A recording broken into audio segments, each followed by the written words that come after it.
Hello दोस्तों, आप सभी का स्वागत है आपके अपने यूट्यूब चैनल ग्रेट करियर पे। आज हम प्राचीन इतिहास के बौद्ध धर्म के पार्ट 2 वीडियो लेकर आए हैं। पिछले वीडियो में हम बुद्ध के ज्ञान प्राप्त के बारे में बताए थे कि उन्होंने कैसे प्राप्त किया, कब प्राप्त किया, वो सब डिटेल में। तो आप अगर पहला वीडियो नहीं देखे हैं तो इसका पहला वीडियो पहले जाकर देख लीजिए प्लेलिस्ट से। ठीक, चलिए आज के वीडियो में हम क्या पढ़ने वाले हैं उसके आगे। ठीक है, जो पढ़े हुए थे उसके आगे आज हम पढ़ेंगे। तो यहाँ पे हम ये पढ़ेंगे कि देखिए, बुद्ध के अनुयायी मतलब कि शिष्य बुद्ध के अनुयायी 2 भागों में विभाजित है। कितने भागों में? 2 भागों में। कौन कौन? तो एक था भिक्षुक। क्या था? भिक्षुक। और दूसरा क्या था? उपासक। एक भिक्षुक था और दूसरा उपासक था। ठीक, भिक्षुक कौन था? तो बौद्ध धर्म के प्रचार के लिए जिन्होंने संन्यास ग्रहण किया, बौद्ध धर्म के प्रचार के लिए जिन्होंने संन्यास ग्रहण किया, उन्हें क्या कहा गया? भिक्षुक। और उपासक गृहस्थ जीवन व्यतीत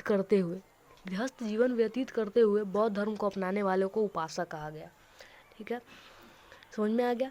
उपासक और भिक्षुक में डिफरेंट पता चल रहा है आपको? भिक्षुक हुआ है जो गृहस्थ जीवन से उसको कोई मतलब नहीं है, उन्होंने बौद्ध धर्म के प्रचार के लिए जो संन्यास ग्रहण कर लिया। जैसे हिंदू धर्म में भी होता है, जैसे हिंदू धर्म में कुछ जो होते हैं पुजारी, उस टाइप के जो होते हैं, वो घर से उनको कोई मतलब नहीं रहता है, वो बाहर रहते हैं मंदिर में और धर्म के प्रचार करते हैं। इसी तरह बौद्ध धर्म में 2 प्रकार के होते हैं, एक भिक्षुक और एक उपासक। उपासक जो गृहस्थ जीवन व्यतीत करते हुए बौद्ध धर्म को अपनाते हैं, और भिक्षुक जो बौद्ध धर्म को अपनाने के लिए संन्यास ग्रहण कर लेते हैं। ठीक, उसका प्रचार करते हैं। आगे समझिए, बौद्ध धर्म का परम लक्ष्य क्या है? बौद्ध धर्म का परम लक्ष्य है निर्वाण। अब निर्वाण क्या होता है? तो निर्वाण का मतलब होता है दीपक का बुझ जाना। दीपक का बुझ जाना अर्थात जीवन मरण चक्र से मुक्त हो जाना। जीवन मरण चक्र जो मतलब इंसान मरता है, फिर से जन्म लेता है, फिर मरता है, ये चक्र से मुक्त होने के लिए निर्वाण क्या होता है? जिससे जीवन मरण चक्र से मुक्त हो जाना, उसको हम निर्वाण बोलते हैं। और बौद्ध धर्म में जो भी लोग हैं, उसका परम लक्ष्य क्या है? सबसे बड़ा लक्ष्य निर्वाण को प्राप्त करना। किसको प्राप्त करना? निर्वाण को प्राप्त करना। ठीक है, निर्वाण किसे कहते हैं? तो ये तो हो गया मरण चक्र से मुक्त हो जाना। और एक और चीज समझिए, तृष्णा का छिन्न हो जाना। तृष्णा को छिन्न हो जाने की अवस्था को ही क्या बोलते हैं? बुद्ध ने निर्वाण कहा है। क्या कहा है? निर्वाण कहा है। तृष्णा मतलब क्या होता है ये समझिए। तृष्णा का अगर हम संधि विच्छेद करें तो त्रि प्लस स्ना होगा। त्रि मतलब क्या होता है? 3, और स्ना मतलब क्या होता है? लालच। तृष्णा स्ना मतलब क्या होता है? लालच। त्रि मतलब 3 और स्ना मतलब लालच, मतलब 3 लालच। क्या हुआ? 3 लालच। क्लियर? 3 लालच कौन कौन? तो एक पुत्र का लालच, दूसरा गृह का लालच, और तीसरा सम्मान का लालच।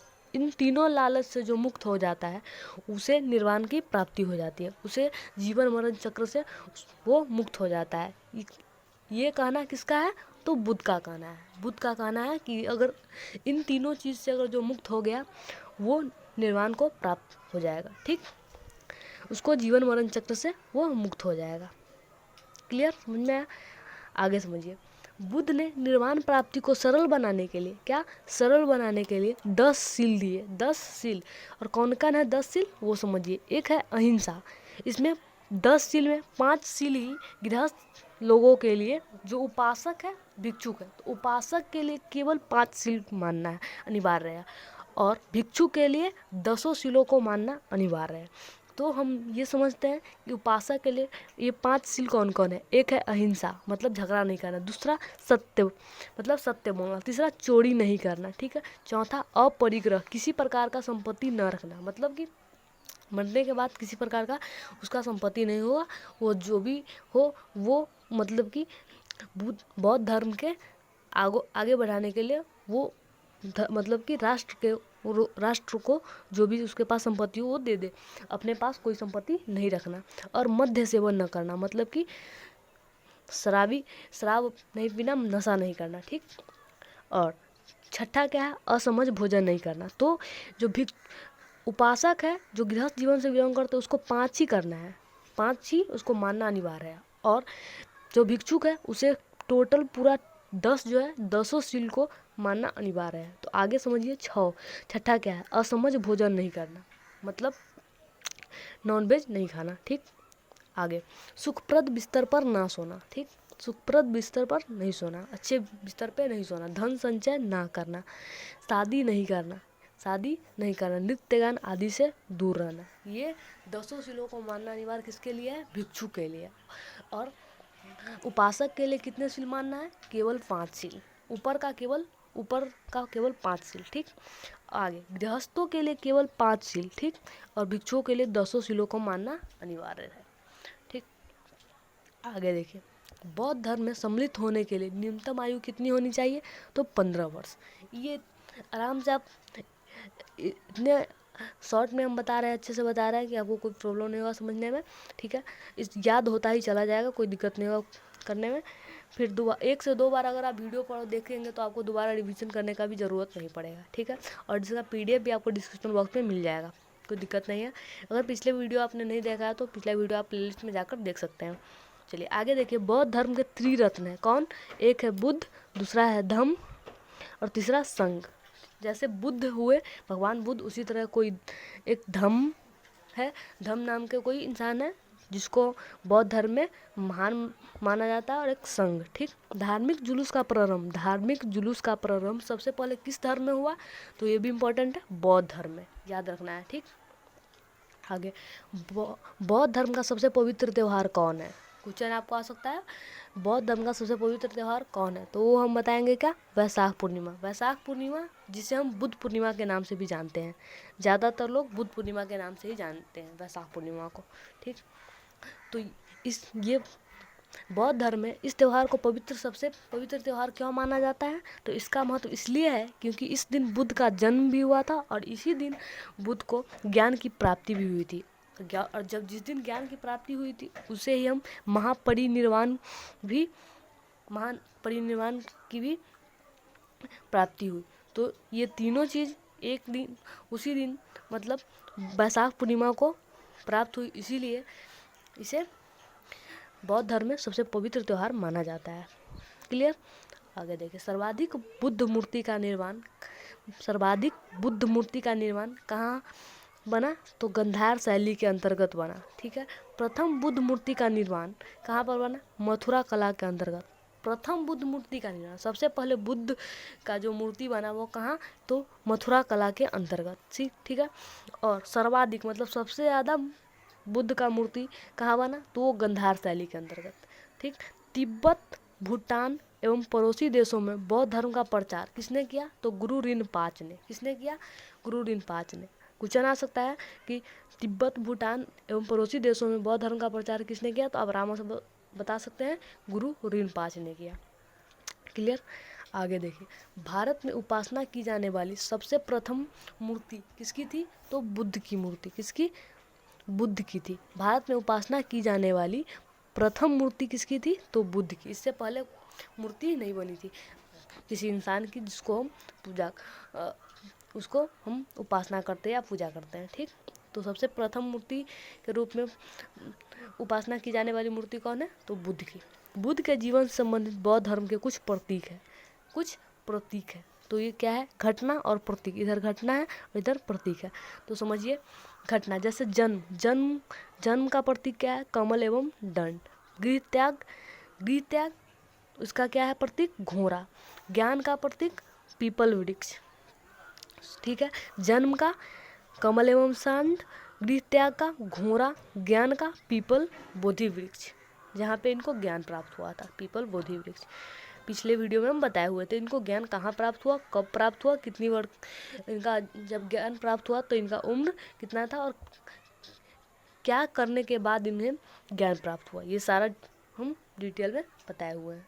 पिछले वीडियो आप जाकर देख सकते हैं, बौद्ध धर्म का पहला वीडियो। ठीक, आगे देखिए घटना निर्वाण का जो निर्वाण है उसका पक्ष क्या है, उसका पदची है, प्रतीक क्या है, पदची। मृत्यु का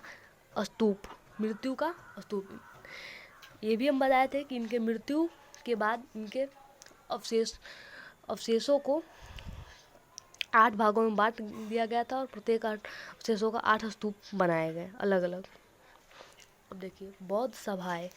प्रथम बौद्ध संगीति कब हुई थी? तो 483 ईसा पूर्व में। द्वितीय बौद्ध संगीति कब हुई थी? तो 383 ईसा पूर्व में। तृतीय बौद्ध संगीति कब हुई थी? 255 ईसा पूर्व में। सबको याद करना जरूरी है। चतुर्थ बौद्ध संगीति कब हुई थी? तो ईस्वी की प्रथम शताब्दी में। फिर से देखिए, प्रथम बौद्ध संगीति कब हुई थी? तो 483 ईसा पूर्व में। द्वितीय बौद्ध संगीति कब हुई थी? तो 383 ईसा पूर्व में। तृतीय बौद्ध संगीति कब हुई थी? 255 ईसा पूर्व में। चतुर्थ बौद्ध संगीति कब हुई थी? ईस्वी की प्रथम शताब्दी में। क्लियर? चतुर्थ बौद्ध संगीति के बाद पॉइंट टू बी नोटेड। चतुर्थ बौद्ध संगीति के बाद बौद्ध धर्म को 2 भागों में बट गए। कौन कौन? एक हीनयान और दूसरा महायान। 2 भागों में बट गए। कौन कौन 2 भाग हुए? एक हीनयान एवं दूसरा महायान। बौद्ध धर्म के महायान संप्रदाय का आदर्श क्या है? बोधिसत्व। क्या है? बोधिसत्व। बौद्ध धर्म के महायान जो है संप्रदाय, उसका आदर्श, वो लोग आदर्श किसको मानते हैं? बोधिसत्व को। और हीनयान संप्रदाय जो है बौद्ध धर्म का, उसका आदर्श क्या है? अहर्त पद प्राप्त करना। अहर्त पद को प्राप्त करना उनका आदर्श है। आगे देखिए, स्थान, अध्यक्ष, शासनकाल। ये सभा है, उसके बाद समय है और उसका स्थान, अध्यक्ष और शासनकाल। तो राजगृह, फिर वैशाली, पाटलिपुत्र, कुंडलवन। अध्यक्ष कौन कौन थे? महाकश्यप, सबाकामी, मोगलीपुत्तिस, वसुमित्र या अश्वघोष। शासनकाल कौन कौन? अजातशत्रु, कालाशोक, अशोक, कनिष्क। आराम से हम याद कर सकते हैं, अजातशत्रु, कालाशोक, अशोक, कनिष्क। अध्यक्ष है महाकश्यप, सबाकामी, मोगलीपुत्तिस, वसुमित्र या अश्वघोष। स्थान राजगृह, वैशाली, पाटलिपुत्र, कुंडलवन। क्लियर? भारत के महत्वपूर्ण बौद्ध मठ के बारे में भी जान लेते हैं। देखिए, एक है ताबो। स्थान ताबो गांव। कहाँ पे है ये? ताबो गांव में। राज्य किस राज्य में पड़ता है? तो हिमाचल प्रदेश में। ठीक।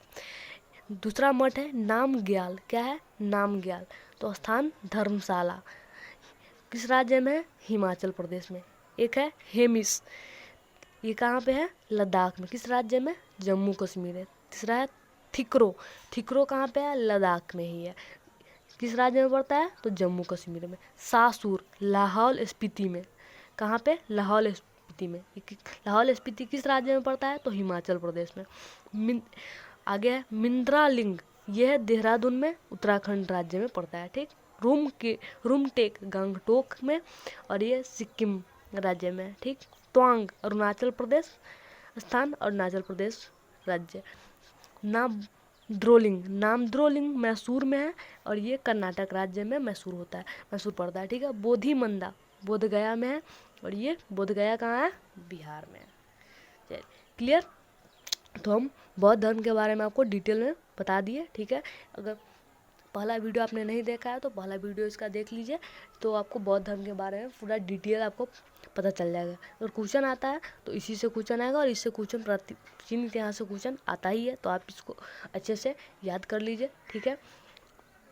और इसका PDF भी आपको डिस्क्रिप्शन बॉक्स में मिल जाएगा। तब तक के लिए दोस्त पढ़ते रहिए। थैंक्स वीडियो देखने के लिए। और आपको वीडियो पसंद आया तो आप इसे लाइक कीजिए, शेयर कीजिए, चैनल को सब्सक्राइब कर लीजिए, ताकि आपको नया जो भी वीडियो आएगा सबसे पहले आपके पास पहुंच जाएगा, आपको मिल जाएगा। ठीक। तब तक के लिए पढ़ते रहिए। Best of luck. जय हिंद।